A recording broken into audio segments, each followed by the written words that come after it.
Hello, hello, hello, everyone, and welcome to Gritty Reboot. I am Pedro, live from the Prodeo, and my beautiful wife is, of course, Meredith. You hear this sound, guys? That is the sound of a book that I read probably as fast as I've ever read one in my life. Yeah, like three days.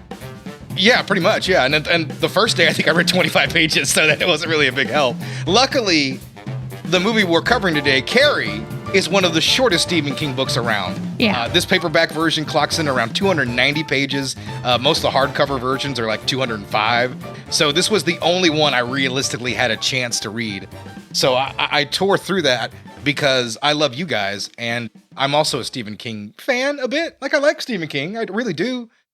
But I don't know if I love Stephen King, but in that, I've read a lot of his books because they're just out there. Yeah. And I have not read a single Stephen King property, and I've seen so many of his movies. yeah, and that's the thing. I think that's why I've read so many, because I've seen so many of the movies over the years. Yeah. And that's something that's always just been around. You know, some of my favorite movies are Stephen King films. So, you know, like this guy has had a huge impact on my life, to be perfectly honest. Like, creatively, how I think about things. Now, I don't have a fear of clowns, but a lot of people do. I know there's other reasons for that, but I'm assuming Tim Curry as Pennywise is a huge reason a lot of people are afraid of clowns. Yeah. So, I mean, Stephen King really is, only Lovecraft is more important as a horror writer. And Lovecraft was a piece of shit. Yeah, but Lovecraft he doesn't have like a whole pop culture phenomenon about him. That's very true. That's very true. You know, like they're gonna put Stephen King in the Smithsonian because he's that important. Where do you think Lovecraft is? Is he in the Smithsonian? I don't think you just. Smithsonian.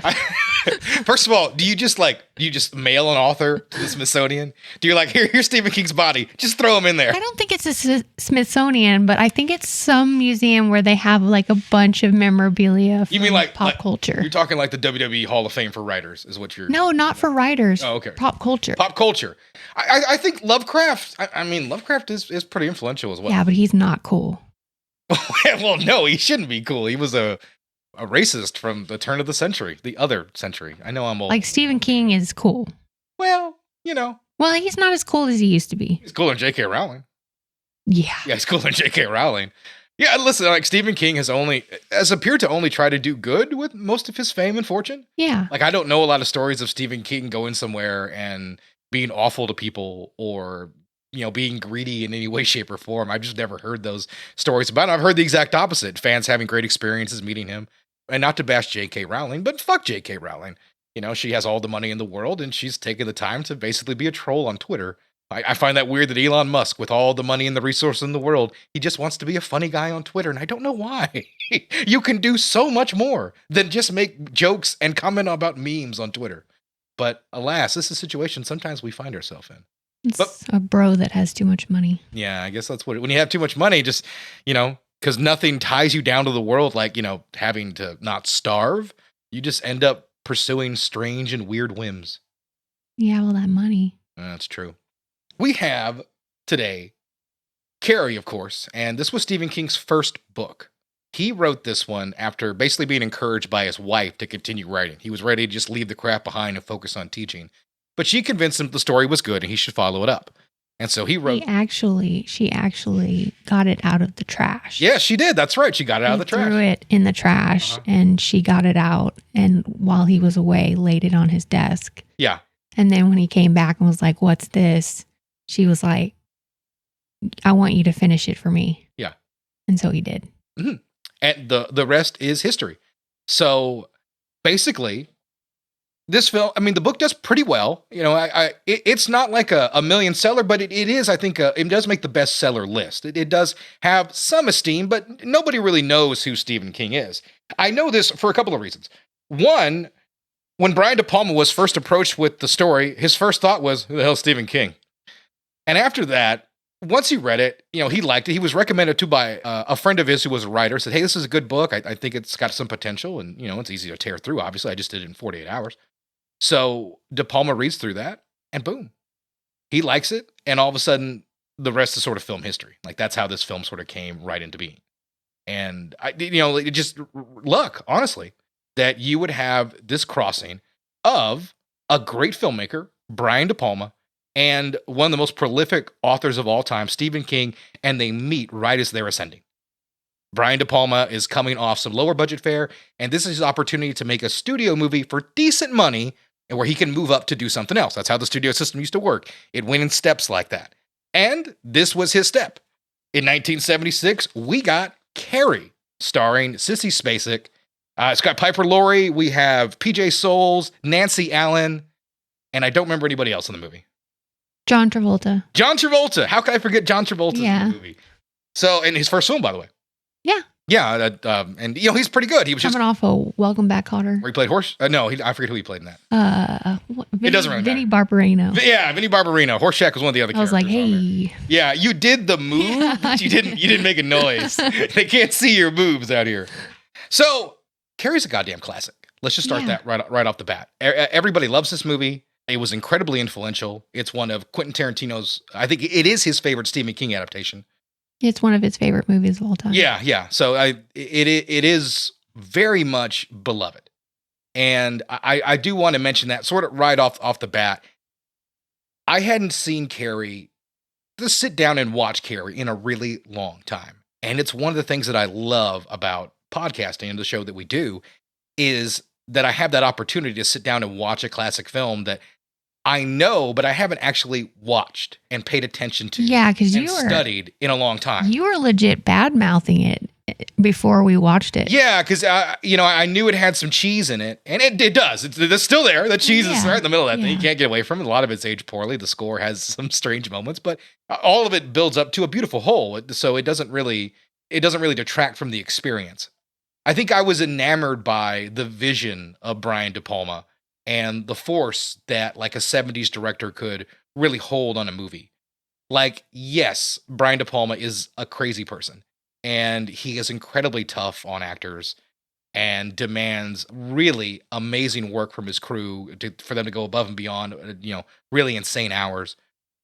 But this is one of those movies that sort of enforces that auteur theory of if you follow the director's vision, you will hit this creative nirvana. And this movie is damn near close to that because it's almost pure, unfiltered Brian DePalma.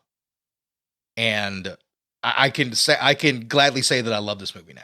That I've had a chance to sit down and watch it. I've always loved this movie. I saw it recently, the last year when you were doing football. Oh, okay. I watched it. Oh, yeah, that's a good idea. That's a good one to catch up. Yeah. So let's start breaking it down right now. We got the beginning of the movie with... We got our volleyball sequence to open it up. Yeah. A little fun fact about that. Apparently none of the girls could play volleyball worth a damn. I think they did like 10 takes of them just trying to get it over the goddamn net. So apparently these are the little things you find out when you listen to commentary tracks. And this leads to the shower sequence, which is... the infamous... male gaze all the way. Yeah. You have an incredibly long shot of tits and bush. I mean, all sorts of nudity. And I mean, like slow motion, romantic kind of music just played right underneath it, right? Mm-hmm. It's very dreamlike. And it is shot beautifully, by the way. It really is. The lighting, the cinematography in this movie is excellent. And it really lulls you into a different feeling. Like, not necessarily a seedier picture. Like, yes, I mean, it is obviously a lot of nudity. We have that music that plays behind it, too, that very... Yeah. Yes, that's good. I like that. It was good. You should just do the whole score like that. And yeah, it kind of lulls you into what you think this movie is going to be. And that's one thing that I do appreciate about the horniness of De Palma. Because he's a horny director. He really is. Yeah.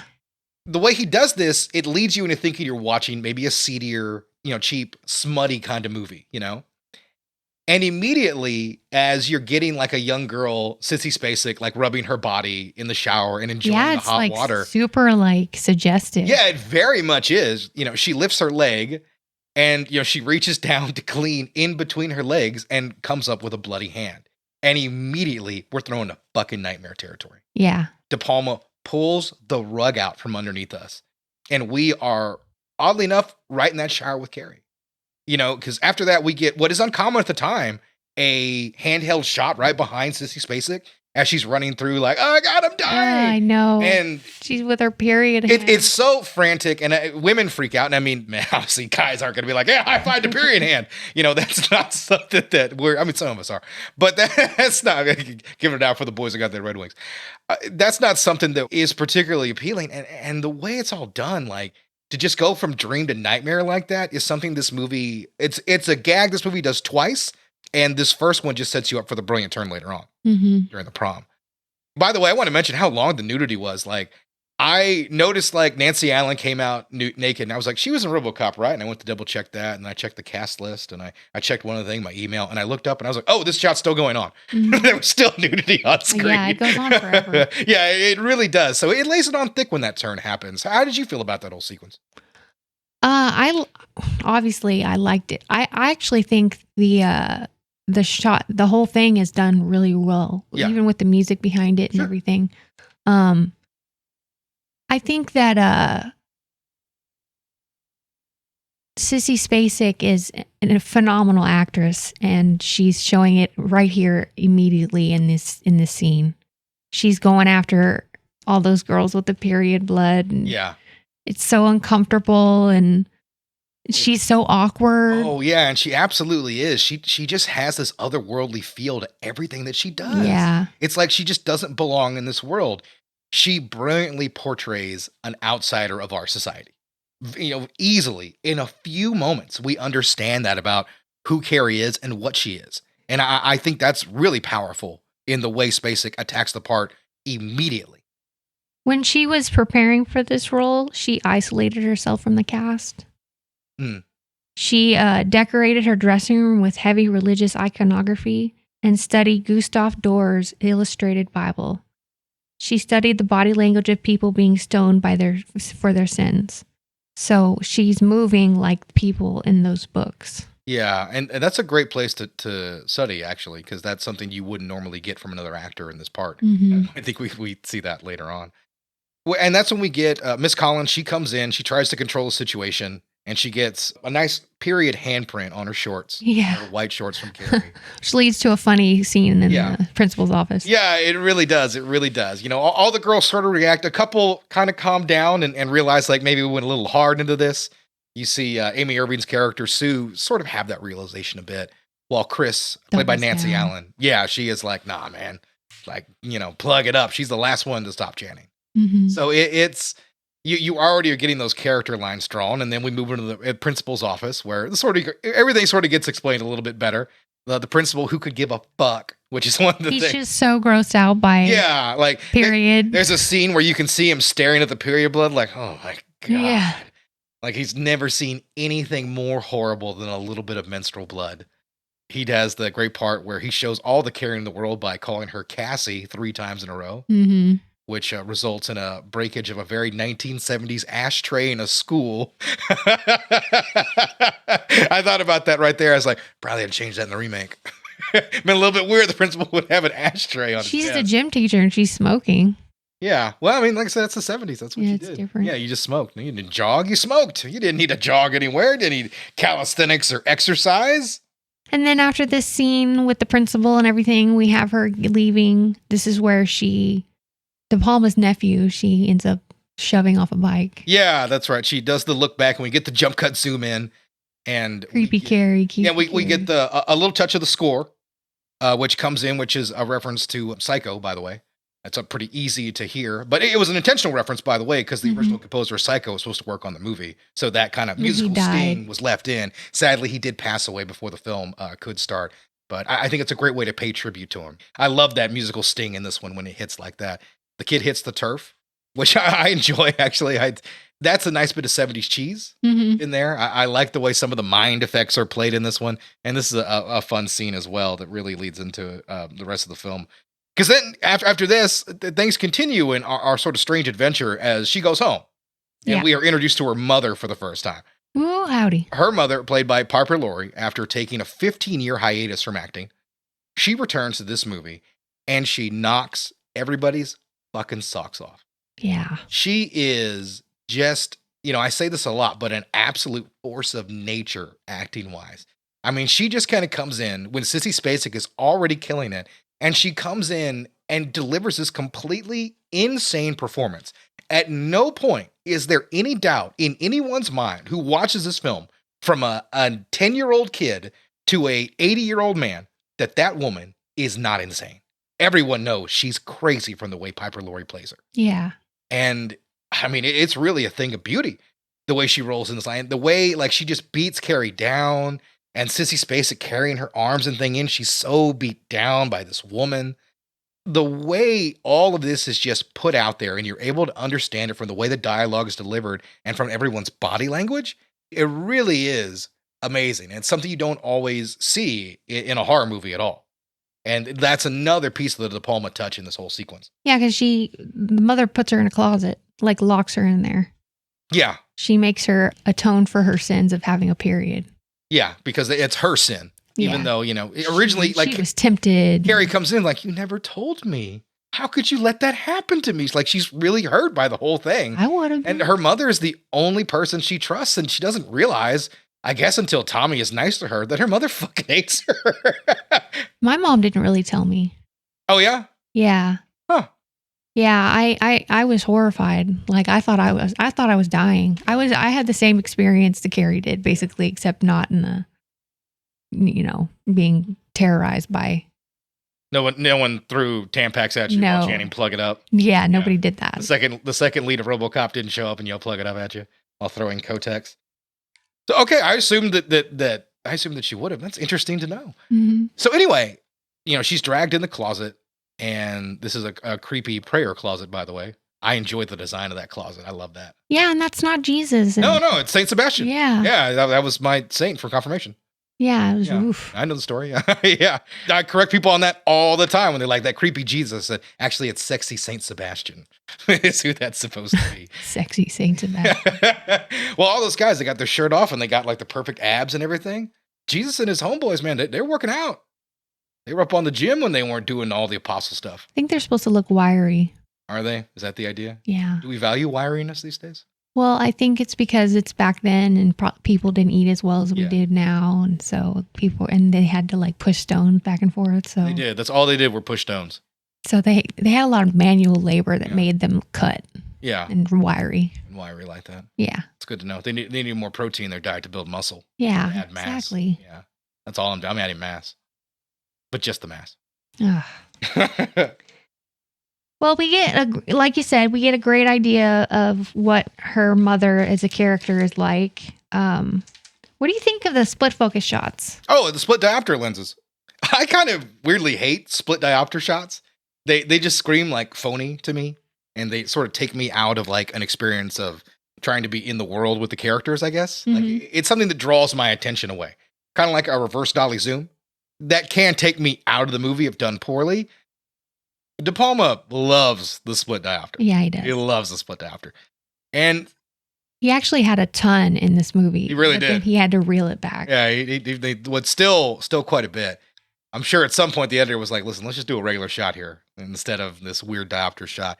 I don't always care for them, but I've always enjoyed the way De Palma uses them because they're heavy-handed.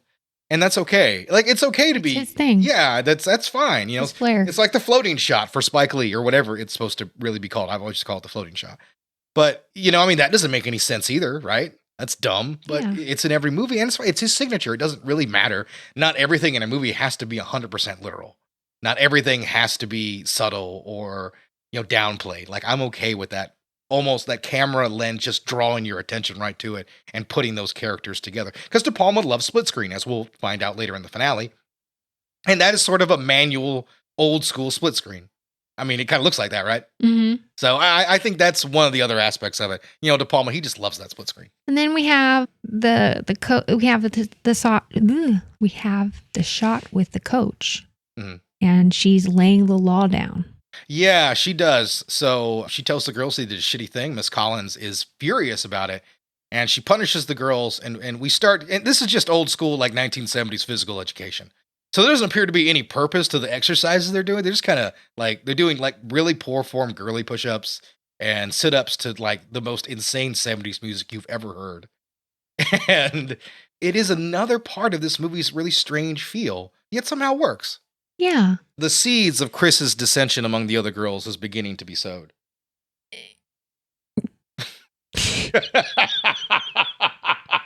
I think a mouse tried to escape out of your mouth. You're like, like, get him out of there. Is it Bible?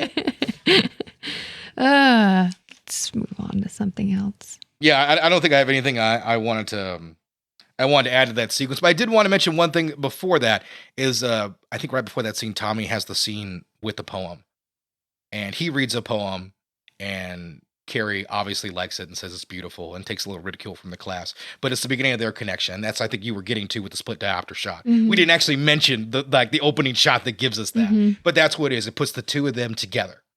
And Tommy is a real pure force of good in the movie. Yeah. For all intents and purposes. He's a good boyfriend. Yeah, he very much is. He wants to make his girlfriend happy, so he's willing to go along with this plan here. And he treats Carrie with nothing but respect the entire time. Yeah. So I think after this is when we first get introduced to John Travolta as Billy Nolan. Yeah. Yeah, because that's when Chris leaves and she's upset about this whole thing. And this is I want to mention right now, since I just read the book, this is a change from the book. This character is changed to soften him up, and it very much fits John Travolta's skill set. He's very good here. This is a nice early performance by him, by sort of a dumber guy who is sort of in over his head, but he's willing to do anything for this girl. Yeah. Like that's sort of the vibe that Charlie Byrne, that Chris is very much in charge. I'm still thinking Firestarter. John Rainbird's going to show up any minute now. So Chris kind of leads him around. We have the sort of the BJ scene, right? Yeah. And first of all, the one thing that everybody notes about the BJ sequence is how much Chris is able to keep talking with John Travolta's cock in her mouth. I know. She's talented at that. Yeah. I mean, she's like, I can't say anything with my thumb in my mouth, but she's having a full conversation with him while she's blowing him. He must have the world's tiniest penis. He's got a little small, like tiny Little pencil tiny dick. penis. And that's all. That's why he's so mad all the time. So she has that, and there's a great little gag at the end of it. You know, she's working him over, and then at the very end, she's just like, "I hate Carrie White," and John Travolta gives the great response, "Who?" I love that because it lets you know exactly who his character is. Like he's willing to go whatever Chris wants to do, and if Carrie White's the person they're gonna hate, like, all right, fine, whatever, I'll figure it out on the way. Just finish up what you're doing. He does smack her. He does. I mean, I'm not saying he's a good person. There's a lot of smacking in this movie. I think it was The more coach socially smacks acceptable. girls. Yeah. By the way, Nancy Allen took 29 slaps to the face for that in the movie. Yeah, I did read that. Yeah, she took 29 slaps to the face for that because Brian DePalma is a crazy person. DePalma wanted Betty Buckley to really slap Nancy Allen because he wanted to get the right reaction from her. So she was slapped a total of 30 times. Yeah. And I think she later corrected to just 29 in a later documentary. But, I mean, see the way she got the shit slipped out. Or I think Bailey always said she only smacked her like 12 times, but everybody else on set seems to back up the closer to 30 number. But that is an insane amount of times to ask your actors to get smacked in the face. But hey, those are kind of things great directors might ask you to do. That's sort of the danger of working with one. You want to hear a fun fact about Steven Spielberg? Lay it on me. Steven Spielberg and Brian DePalma were actually buddies. Basically, they were having a conversation, and Steven Spielberg was like, "Did you get enough of that all over you?" I used an old water bottle, and I poured water all over myself because it wasn't the lid wasn't on quite properly. So now I am wet and talking about Carrie. But continue on about Steven Spielberg and De Palma. Yeah, they were talking on the phone, and basically De Palma's like, "Why don't you come up here? There are a ton of cute girls." And Spielberg's like, "Sign me up." So he went on set, and he asked literally every single girl out. The only one that said yes was Amy Irving. And then they were married in 85, from 85 to 89. Yeah. And they have a son together. They do. And she got half his money. Yeah. She got half his money. That's why she's one of the richest women. She was one of the richest women in Hollywood. She got half his estate because he married him before he was Steven Spielberg. Yeah. He was a struggling filmmaker. He would go on to marry Kate Capshaw from Temple of Doom, where they met there. And I guess all that screaming was like, "I'm in love." I like Amy Irving. She's good here. But then I digress. We could talk a lot about famous. DePalma was friends with a lot of that film school generation. Mm-hmm. Okay, so we have basically our plot kicking into high gear right after that. We get Sue telling her boyfriend that she wants him to take Carrie to the dance. Yeah. And while he's a bit hesitant at first because he wants to go with his girlfriend, he is a good boyfriend, so he does that. And I think it's kind of humorous when he asks Carrie and she's just terrified and doesn't really know how to respond to him asking her. And I love his reaction, the way he plays it. Like, that's not what he expected her to do. Like, he just assumed that she would swoon over him. But that's not really the way it worked out at all. It's just one of those things that another little nice moment of levity in this movie. Mm-hmm. And it's one of those things that it can do really well. And their relationship is always a nice moment of levity in this movie because they just really have that nice little chemistry. At least I've always thought so. And, you know, he has to ask more than once. He eventually has to go to her house and ask her to follow up, which is a scene that's not in the book, by the way. Yeah. So that's a little bit different. Eventually, she does agree to go with him. She does. And then we have the whole scenes of all the girls getting ready and all the guys getting ready. Yeah, and there's a really sort of infamous moment in the middle of this where, like, the boys are talking, Tommy and his friends, and the editor just sped up the footage. He didn't just cut, he just, like, speeds it up 4 times, right? Mm-hmm. And they sound like chipmunks, and it goes on for, like, 15 seconds mm-hmm. before they go back into jump cuts.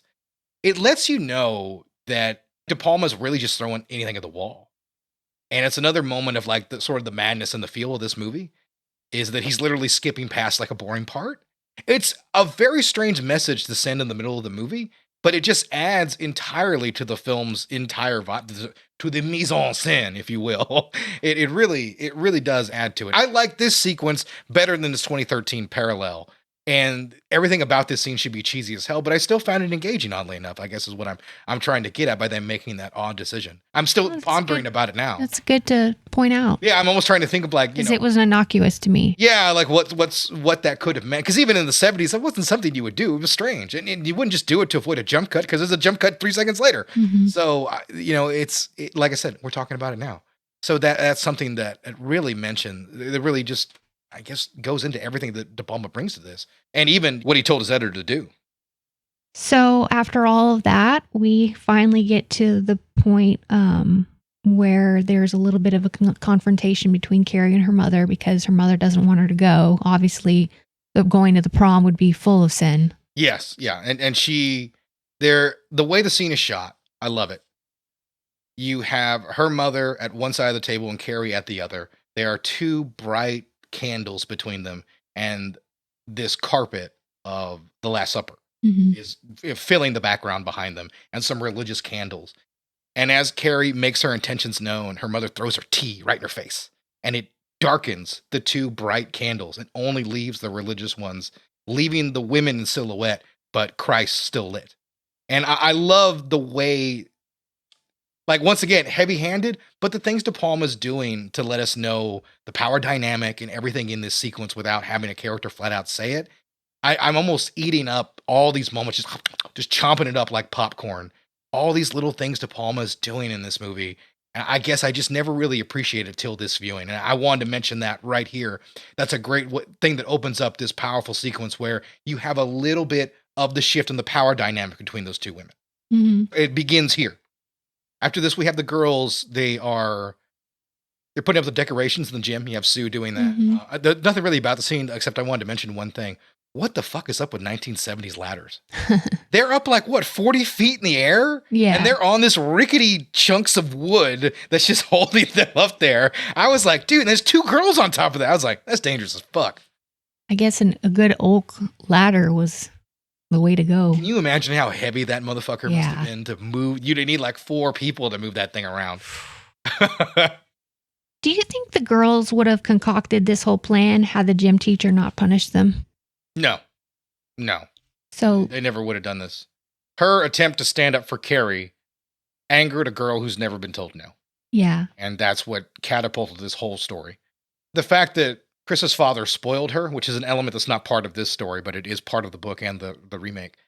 That, weirdly enough, ended up getting all 76 people in that gymnasium killed. That is what led to this, basically, is shitty parenting, letting a kid do whatever they want. She couldn't stand being told no, that she couldn't push around the person that everybody pushes around in the school. And because of that, that's what led to all of this goddamn carnage and mayhem and everybody getting killed. You know, her desire to at all cost humiliate the girl who had nowhere lower to go. And everything goes into high gear because she got raised back up one time. Mm-hmm. You know, she got to feel happiness, and that hammer coming down is what causes Carrie to snap. How do you feel about that scene, the pig blood scene, where they go and they acquire the pig blood? I didn't think it was needed.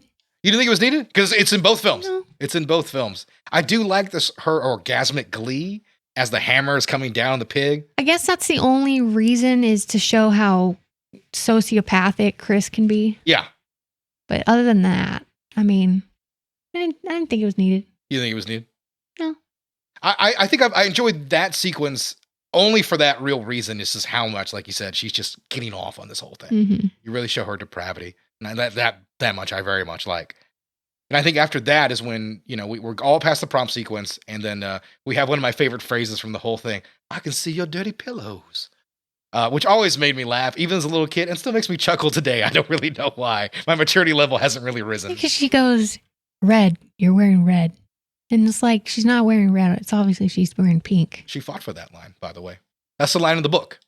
And the costume designer changed it to pink because he thought Sissy Spacek looked good in pink, and she does. And obviously DePalma was like, oh, well, we need to change the line to have it make sense. And Piper Laurie was like, you do not change that line, sir. And DePalma was like, all right, shit, whatever. Like, he just wasn't going to fight about it. And so she delivers it that way. And Sissy Spacek just on the improv just corrects her to say, like, no, it's pink, mama. It's pink. And I like that idea of where Piper Laurie was coming from, is it doesn't matter what color it is. In her head, it's red. Yeah, and that it's to me, rouge, it's sex. Yeah, and I think now Piper Laurie, the legend is that she played everything like it's a comedy. And you can really see that when you watch the movie. But there was some deep pathos into this character. And I think that's a good moment of, she's like, no, don't change it. It doesn't matter what color it is. It's red to her at all times. And it's another little moment in the acting that I really love. Can you tell that I love this movie? Yeah. I'm like breaking down scene by scene, all the great elements that make it up. Well, it's like you just recently discovered it. Well, because, you know, you watch Carrie as a kid, like I did. I probably saw it, you know, my mom. Is that the last time you've seen it? No, I definitely seen it in college. Oh, okay. I saw it in college because we did a DePalma retrospective. So I saw it then. But, I mean, that was a long time ago, too. I'm getting old. But yeah, you see as a kid, and that's when you really watch it, so you know the facts. I mean, Carrie is one of the most famous stories that has ever been written. Mm-hmm. I mean, there's very few stories that are really more well known than that one. It's one of King's most famous ones. So I guess you just never take the time to really re-examine a classic when you just know it's that. And that's what this experience really was for me. It's why I'm excited. Why I love doing the show, because I get to rediscover that, or sometimes find movies that I thought were great that simply aren't. Okay, so we finally get to the prom. We're going to the prom. To change the theme of the prom. Yeah. I think Vienna is what the concept was for the dance in the book. And they changed it to, what is it, Night of the Stars?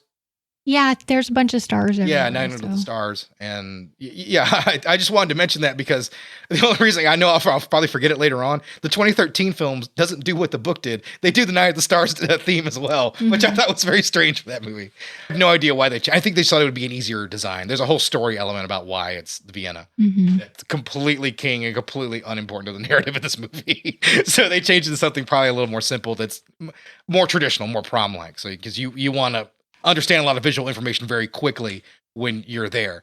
And this whole prom sequence is a tour de force for the cinematographer and his team. We have a number of amazing shots that lead up to this one. And this is a real joyous moment for the character, Carrie White. She pushes her mother down with her powers before she leaves, pushing her away, and she's stepping out into her own independence. She's feeling better. She's not as slouched down. Mm-hmm. And you can see that progression.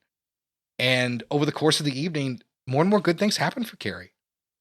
And she's a protagonist I think anybody can root for at that moment. Yeah, because at the prom, the whole movie, she's basically covered her face with her hair. Yeah. But at the prom, she hasn't. You can see her face. You see her face clearly. Yeah. How she feels about everything. She's almost too pretty to play the character that she's supposed to be playing. In a way, yes. In the book, Carrie is written as overweight and covered in acne. Yeah. And however, King does write her as being beautiful. People that she feels beautiful and she is beautiful at the prom. So I think that theme really fits. As Sissy Spacek, indeed too traditionally pretty for the part, portrays it really perfectly. So her element of like glamming up, I think it's an appropriate amount. It doesn't go over the top like maybe some of the other films might do. And her look really is fantastic. I do, everything about that pink dress or possibly red dress. So we have some shenanigans going on. So let's talk about the figure eight shot. Do you know what the figure eight shot is? No. Oh, you don't know what the figure eight shot is? Oh, you're talking about the spinning Yeah. one way and spinning another way? Yeah. The dizzying shot? No, I'm not talking about that. We're getting to that one in a minute too. So, okay, we'll talk about the spinning shot first.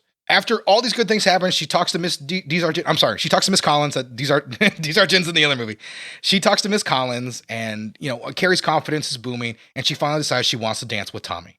And so we get this whole sequence where we are rotating around Tommy and Carrie as they're dancing, and it's like a 4.5 minute long scene, very long. It starts off kind of slow, yeah, and then it starts progressing and Speeding getting up. it faster and faster. Yeah. And it's done by having they were on a spinning platform. Yeah.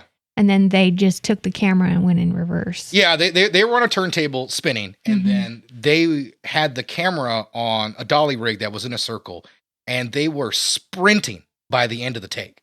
And I do absolutely mean they were running as fast as they fucking could to push that dolly. Because like the second he'd call cut, the camera operators would pass out. And it's a testament to, listen, the DePalma wasn't going to just push the actor, he's going to push his crew. Because it's an amazing shot. And the amount of work they had to go in and do it when you just couldn't tell a computer to do that like you do today is so amazing. The craftsmanship that went into it, it really is a testament to all that work coming together for a shot like that. And it's beautiful because they're the only two characters in the world that matter. And that's what the shot tells you over and over again. You feel that closeness between them. You're rooting for Carrie. Fuck, I know what's going to happen, and I'm rooting for Carrie. That's what makes it, I think, so powerful. It really does. The confidence isn't fake. She feels it. When it's time to cast that vote, she does it with a smile. She casts that vote for them to win the prom. And that's when things turn, because we get the figure eight shot. And what's the figure eight shot? The figure eight shot is a long, continuous take. It begins with Norma picking up the vote, and she'll take it across the room. She'll pick up all the other votes. She's going to meet up with her boyfriend, and they're going to have a quick bit of conversation, drop the envelopes down, kick them underneath the bleachers, take the new envelopes, hand them to Miss Collins, walk around. She's going to communicate all in one shot, still in that same shot. She's going to communicate to Chris and Billy underneath the stage that she's done that, and will walk around to see the rope where Norma will leave the frame. And then Sue Snell enters the shot. She's left her house because she just wanted to see the prom, I guess. She sensed it. And in this shot, she's looking out trying to find Carrie, and the camera leaves her again to go straight up on an old school crane where we go up and up and up till we see the blood. And we just pan over until the blood is right in front of the audience. And right on top of that bloody bucket is Carrie and Tommy. And the camera zooms past it right into them. It's 4 minutes. It took them all day to shoot that one sequence. How is it a figure eight? Because that's how the sequence goes. Because you begin your focus on Tommy and Carrie. You go around the room, and then you come back and finish with your focus right back on them again. Oh, okay. Yeah. So that's what it's known as, the figure eight shot. It is a thing of beauty. And there will be a TikTok post about me talking about every single moment in that as I show it on a video. Because it really is one of those great continuous shots in film. And if you are a film nerd, film buff, you're looking to get into filmmaking, that's a reason to watch this movie, to take a look at the craftsmanship that went into a shot like that. DePalma pissed the studio off big time with it because he wasted a whole day trying to get a couple minutes of film. And that's not how you make a low-budget studio production. But he fought for it, and he got it, and it's fucking film history. After this, we take a lot of time once we do the figure eight shot to get to the blood. It takes, 5 minutes or something like that? I think that's super, super tension building. Because you're just going back and forth between all these images. You know the blood is there hanging. De Palma's building this pyramid of tension over the next few minutes before the winner is announced and they get up to the stage. Mm-hmm. I love everything about that build. As I was watching it this time, I was like, it reminded me of Tar, conducting a symphony, all these things coming together, leading to this moment as they get announced as the winner. They come up to the stage. There's this dreamlike sequence and this soft filter on the camera. In slow motion. As Carrie is walking up with Tommy to go accept the award. It's so beautiful, the music. And then it's intercut with the dun dun dun dun dun dun dun dun dun dun. You know, as you see Chris under there practically coming in her pants, waiting to pull that rope, biting her lip. She wants it bad. I love it. Then it all comes down. And all that music, everything in the scene, silent. Yeah. All you hear is the bucket. All you hear is just that diegetic sound of the bucket going back. Mm-hmm. I was shocked by the power of it watching it again. I felt like I was watching it for the first time the other day. I really did. I just sat there waiting for the moment to happen. And the bucket comes down and knocks out. It kills Tommy. It kills Tommy. For years, I thought he was just knocked out. It wasn't until I saw Dead Meat's kill count about the video. He canonically dies. Then I read the book where he does clearly die. The movie doesn't really take the time to show that for the most part, but he dies there. The reason De Palma doesn't dwell on that, because it's not important. What is important is Sissy Spacek's face.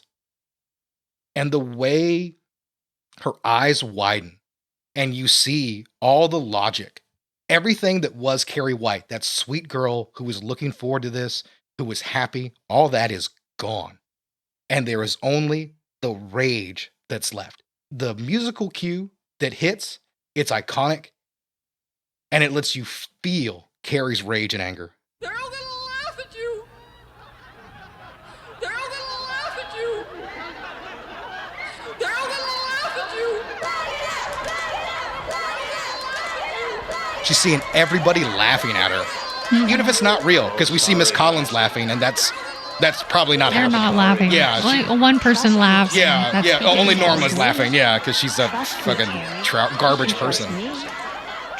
But she sees her worst nightmare lifted up again, tricked the one time she believed.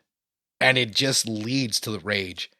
She immediately turns the lights red, and the attack begins. Yeah, she electrocutes people.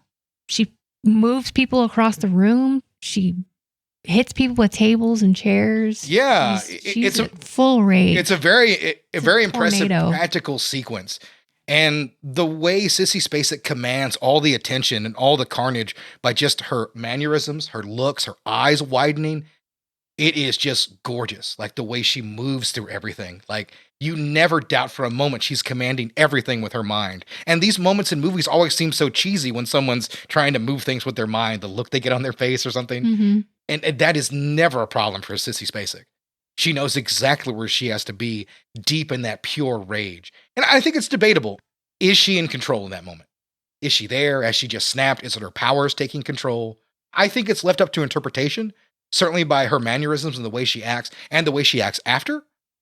And that's one thing I like. It's a bit ambiguous. Like, is Carrie truly responsible for all that carnage? How is it in the books? She knows. She's smiling. And also in the book, she's not in the prom. She leaves. She leaves and locks the doors from the outside and watches the carnage from the windows.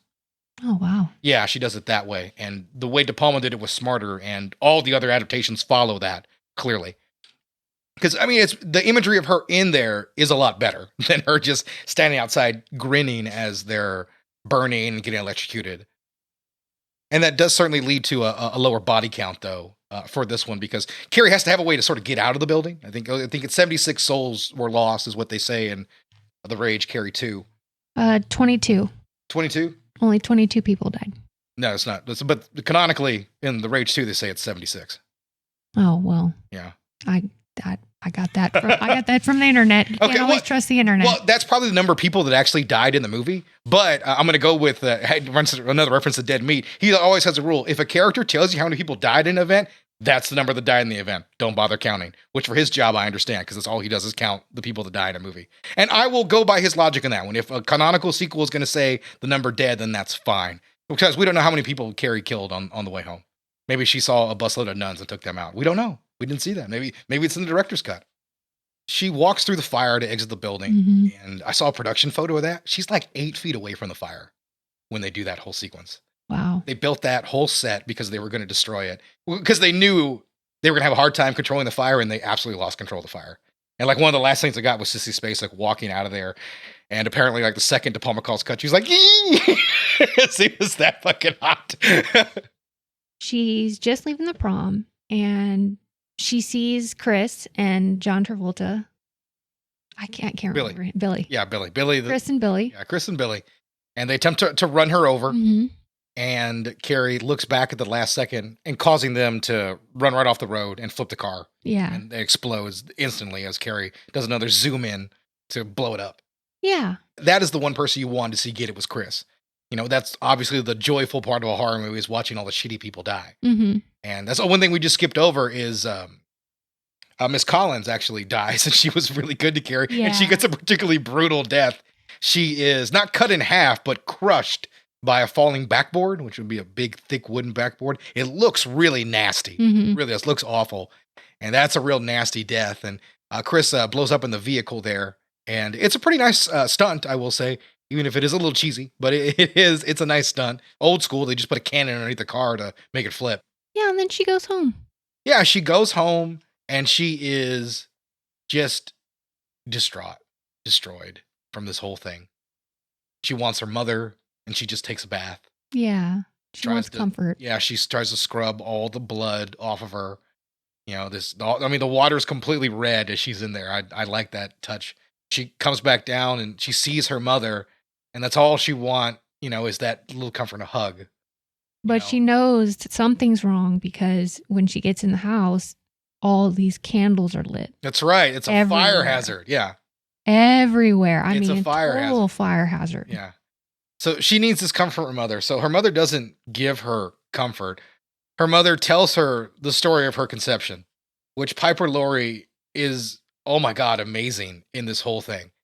Like in a moment where another actor would try to bring all this power and drama, she goes completely over the top and talking about sex to her daughter, how much she loved it and how sinful it was. It's another sort of jarring sequence in this.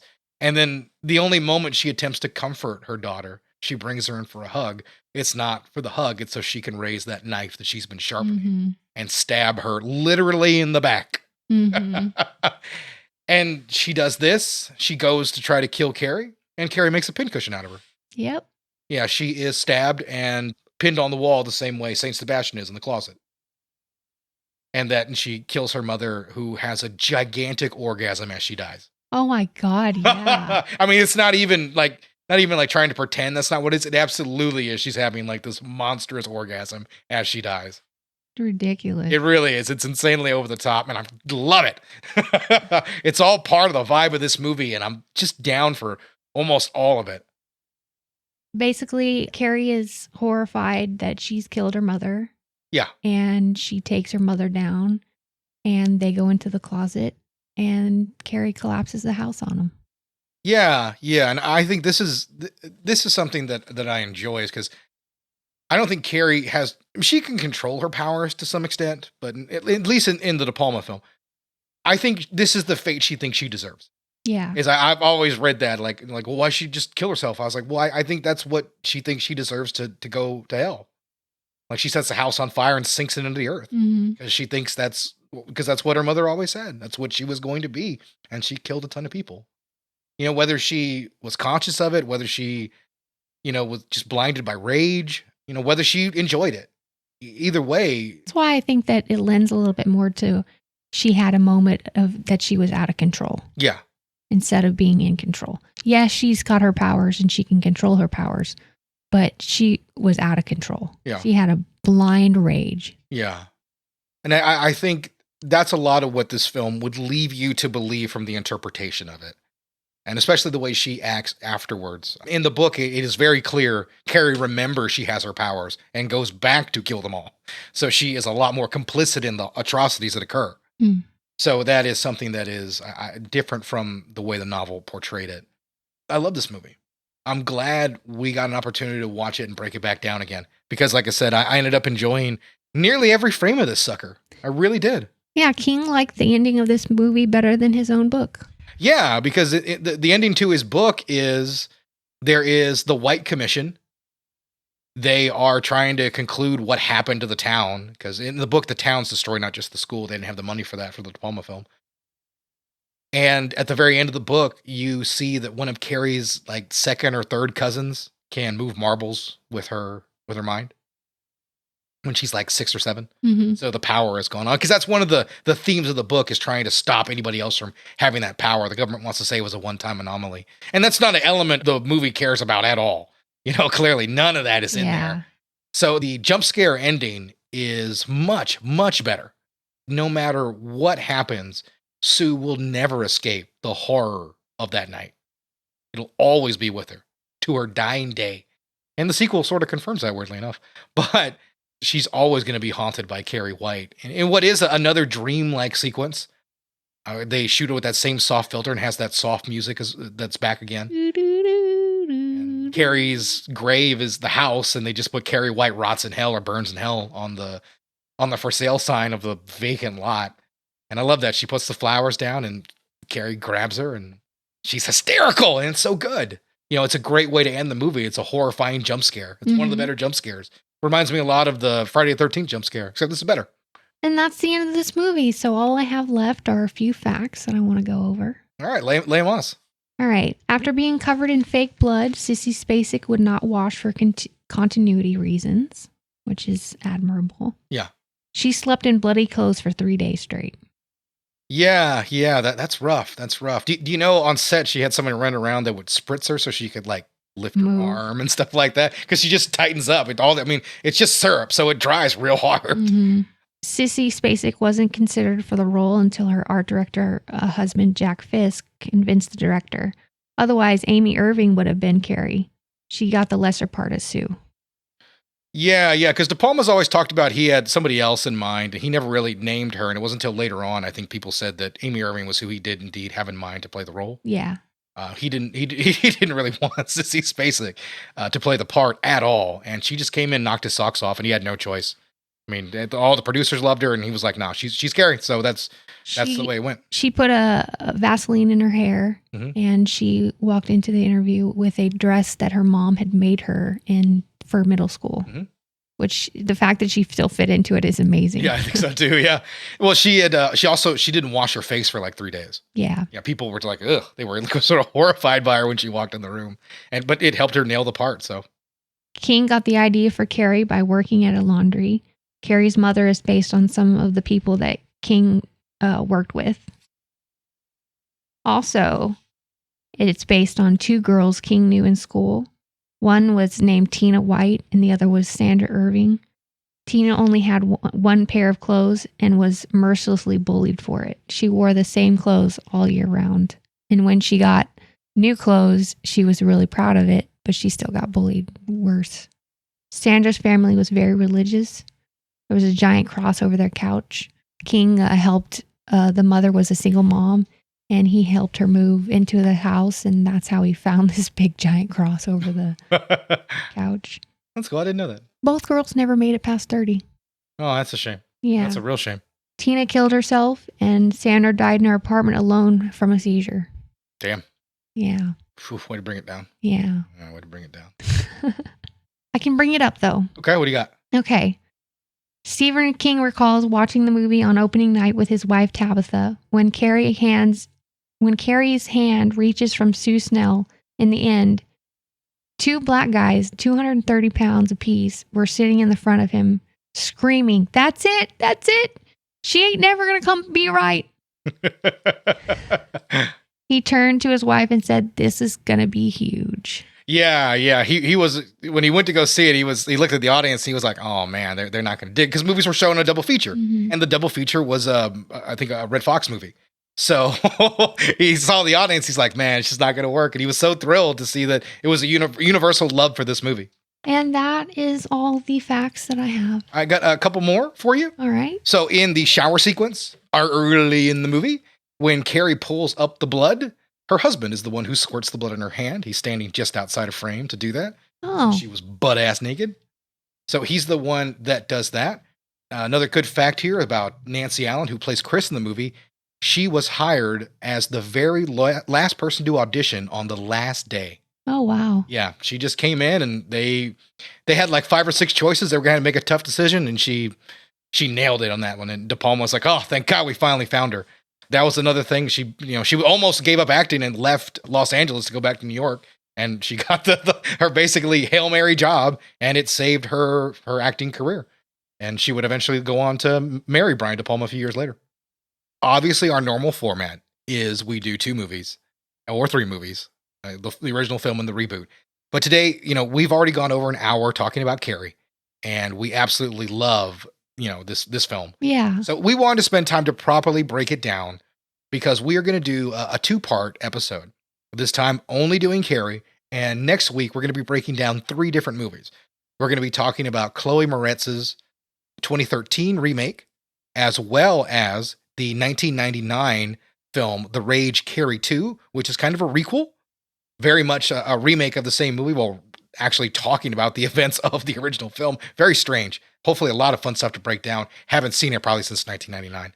And then we will talk about the little scene Angela Bettis playing Carrie in 2002. And this was a TV movie, originally a pilot for a show that didn't get picked up. They turned it into a TV movie, and we're going to take a look at that reboot as well. So we will have a pretty stacked show next week, probably go about an hour as well, as we break down all 3 of those movies. Mm-hmm.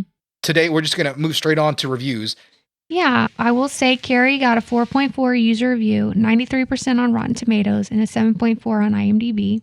And here is the review. It's a 1-star review. 7.4 out of 10? You've got to be kidding me. This movie is horrendous. Not to say that Carrie was one of the lesser Stephen King books. They completely raped his creation by this one. As for the main plot, it stands okay, but it doesn't concentrate on the psychological concept of the story at all.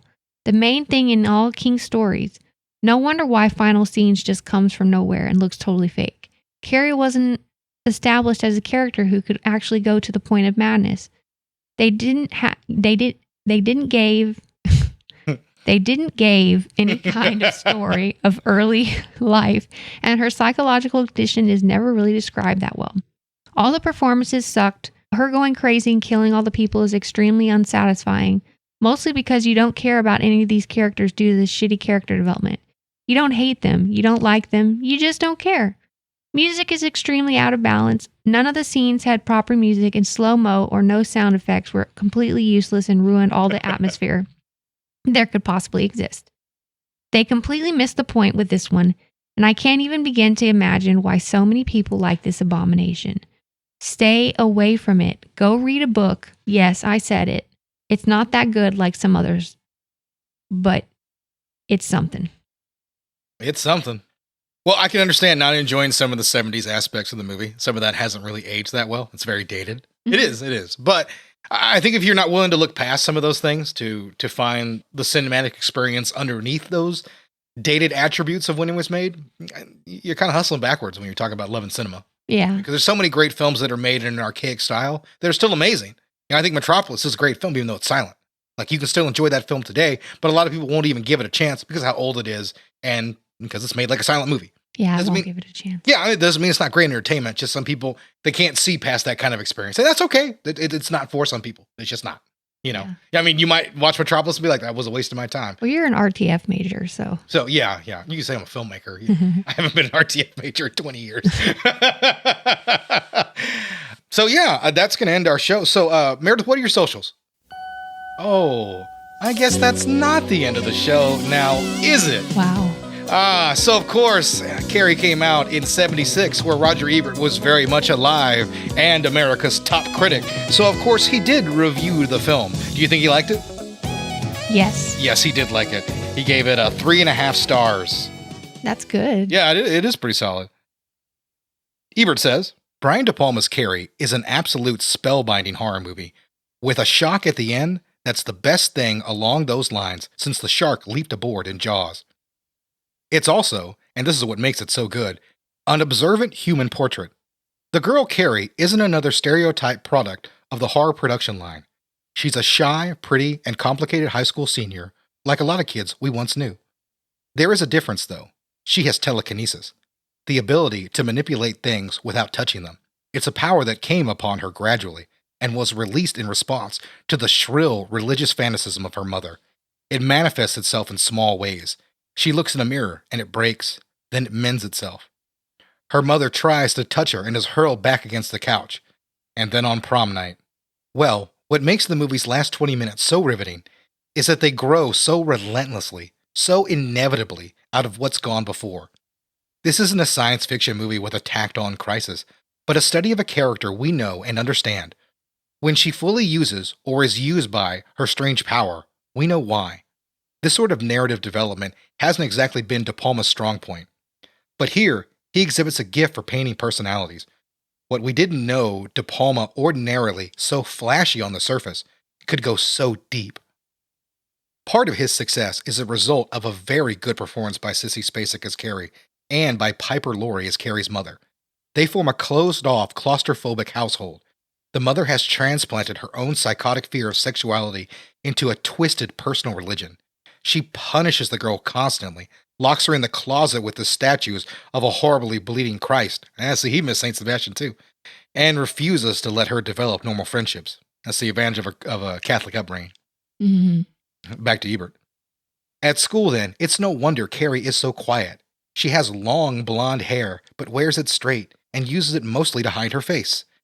She sits in the back of the room, doesn't speak up much, and is the easy butt of jokes by her classmates. Meanwhile, the most popular girl in the class devises a truly cruel trick to play on Carrie. It depends on Carrie being asked to the senior prom by a popular girl's equally popular boyfriend. He's one of our average Adonises, with letters in every sport. He's not in on the joke, though, and asks Carrie in all seriousness. And then De Palma gives us a marvelously realized scene at the prom, when Carrie does indeed turn out to be beautiful. There's a little something wrong, though, and De Palma has an effective way to convey it. As Carrie and her date dance, the camera moves around them, romantically at first, and then too fast, as if they're spinning out of control. I wouldn't want to spoil the movie's climax for you, by even hinting at what happens next, but just let me say that Carrie is a true horror story, not a manufactured one, made up of some spare parts from old Vincent Price classics, but a real one, in which a horror grows out of the characters themselves. The scariest horror stories, the ones by M.R. James, Edgar Allan Poe, and Oliver Onions, are like this. They develop their horrors out of the people they observe. What happens here, too? Does it ever? Nice. Yeah, I think Ebert puts it pretty well, to be honest. He always does. Yeah, he liked the movie more than I did. So, hey, it's a classic for a reason. There's no doubting that in any way, shape, or form. Yeah. Yeah. I wonder what it is about the book that De Palma found fascinating.